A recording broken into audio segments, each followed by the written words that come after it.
పేరు పంబల సురేష్ అండి. నేను కొర్లబండిలో కూర్చునే కొర్లంకమ్మ స్వరూపాన్ని అండి. ఈ కొర్లబండి విశిష్టత ఏంటయ్యా అంటే, ఈ 2 నెలల 6 రోజులు అమ్మవారి జాతర చేసి ఈ గ్రామాన్ని సుభిక్షత కొరకయ్యి కొర్లంకమ్మ సాక్షాత్తు గంగానమ్మ చెల్లెలే ఈ కొర్లంకమ్మ. ఈమె చాలా ఆదిపరాశక్తి అండి.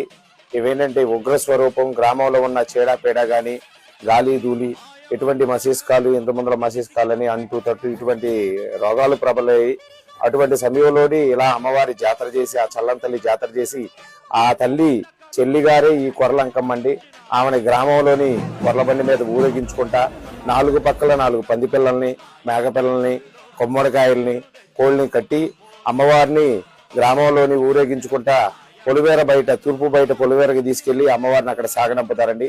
అక్కడ సాగనంపడం వల్ల ఈ గ్రామం సుభిక్షంగా సస్యశ్యామలంగా ఉంటది. ఈ గ్రామంలో ఎటువంటి అంటురోగాలు కానీ చీడపీడలు కానీ ప్రబలకుండా గ్రామం సుభిక్షత కొరకు చేసేది ఈ కొర్లబండి కార్యక్రమం.